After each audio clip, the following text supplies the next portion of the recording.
Konnichiwa! Ngayon nga pala tayo magbubosoy o magwa-waterproof. At ito nga pala yung mga gagamitin namin para sa pag-waterproofing o bosoy dito sa Japan. Siyempre guys, bago namin simulan, maglilinis muna kami ng flooring bago namin ito pahiran ng primer. At siyempre pagkatapos namin itong linisin, ito na sinisimulan ko na mag-primer.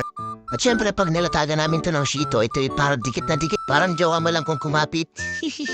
Kapit na kapit, joke lang. At yan, binibilisan ko na nga magpahid ng flooring para patapos na ako agad. Napainit kasi guys. Yun, nagsimula naman kasi uminit ang panahon dito guys sa Japan. Kaya yun, bilisan ko na magpahid para matapos na ako agad. Madali pa naman masira ang kutis ko guys. Kaya bilisan ko na. Cheers!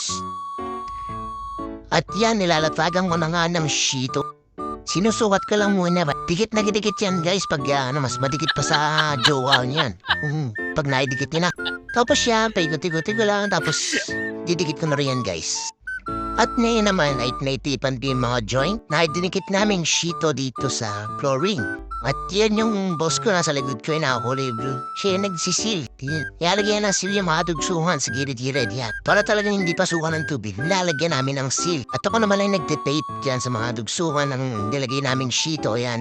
Para masigurado namin hindi talaga pasukan siya ng tubig. Gets? At dito naman sinimula ko na mag-first coat. Yan, rubberized siyang pag natuloy yan guys. First coat yan. Yan yung tinatawag nilang Oratam Bosoy. Yan yung materials nila dito yan. Na makikita niyo. At ngayon naman sinisimulan nyo na mag-second coating. Kasama ang aking amo. Yan na kulay pink. Kulay pink na yun na yun. Yun na lang guys. Panggamit ko nga pala dito yung Narudera, yung kulay yellow. Yan, naging kulay gray lang siya dahil sa materyales na ginagamit namin. Yan. Kailangan bilisan mo pagpahid kasi kung hindi mo bibilisan ng pagpahid dito kasi mabilis siyang matiyo, mabilis siyang manigas. Kaya kung hindi bibilisan, matitigas ang napakamahal pa naman ang materyales nito.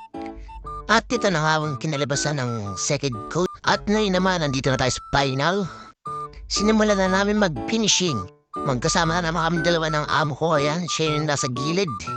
Abunay kasi delikado ako sa gilid. Kaya siya na dumadari dyan at ako naman dito sa malawak.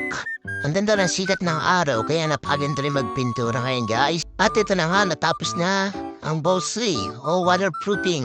Ngayon, napaganda guys. Salamat sa inyo panonood.